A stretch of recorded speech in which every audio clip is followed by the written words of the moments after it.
Let's talk about bottle feeding. Currently, research suggests, and I advise my clients to introduce a bottle somewhere before the 6-week mark. Birth workers and parents have found that introducing it too much later can make it hard for their baby to adjust. I want to show you some tips for bottle feeding your baby. This seems to be a big generational difference that I find with my clients and their parents, and they feel that they need kind of support or evidence to be showing their parents how to feed, because this is something um,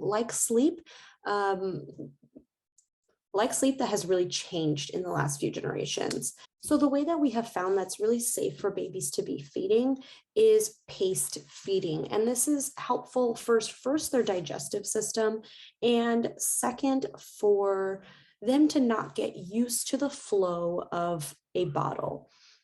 So first, what I would recommend, I don't even know what bottle this is. I just got it at some event, so I can't recommend it at all. But first, looking to see the nipple size. So if you look really closely at the tip of your bottle, it might have a size like 1, 2, 3, or newborn, but to have the smallest flow.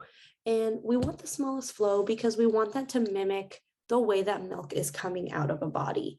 And it's not fast, it's not pumping. So if you're giving a newborn a size 3, which is, a regular flow, like a small straw, they're going to be guzzling that, and they're not going to handle going to body feed very well, because it would be like if someone gives you a full straw and then they give you a tiny straw.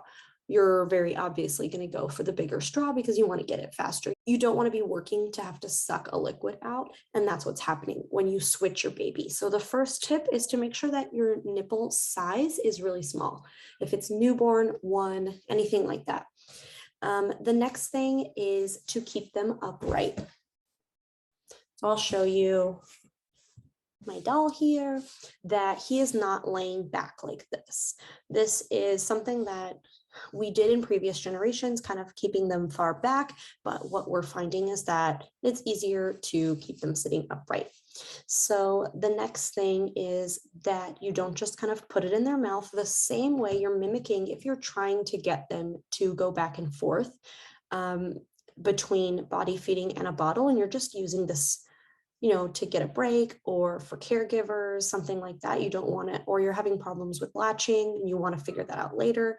In the meantime, you want them to use this and latch on the same way that they would a body, which is they have their mouth open, so you're not just shoving it in there. That's not very comfortable. I think of the way that you're feeding your baby. Would you appreciate it if someone did that to you? Probably not. So opening, and then if they are not moving, if you're not seeing that jaw go up and down, then pull back. And I know babies get frustrated with this. My clients' babies get mad at me all the time when I do this. But your baby, if they are feeding from a body, is not going to get milk by doing nothing. So you need them to be sucking. You need them to be constantly putting in the work. And if they aren't working and the milk is still coming to them, they are not going to switch back over. So have them go. And if they're sucking, keep it going, but just pull back sometimes, because that's trying to mimic the flow of your body. Your body is not gushing milk out all of the time. Your baby has to suck for a little bit. So I make sure that the baby is sucking at all times. If not, I pull back. Even if they are sucking, I don't have it pushed back like this. And as the milk goes down, I'm not leaning them back, and I'm not doing this. So you can kind of slightly pull them back and tip the bottle, but you shouldn't be putting them all the way down like this.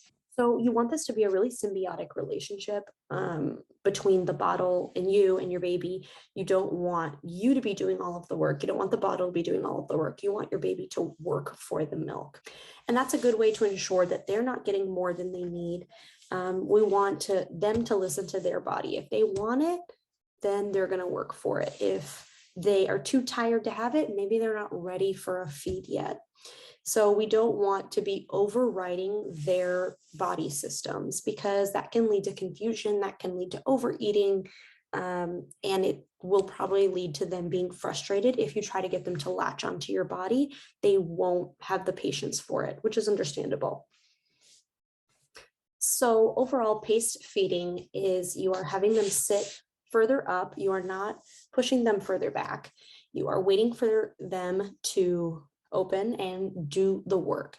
And you are, if they are not sucking, you're pulling it all the way out. And even if they are sucking consistently, you are pulling back at times because we're trying to mimic the way that milk is released from a body. And lastly, you're using a slow flow, preferably newborn nipple. And there isn't really a reason to go up from that.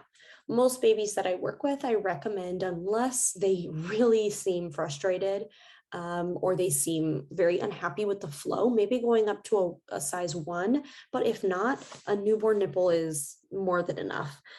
And those are my bottle feeding tips.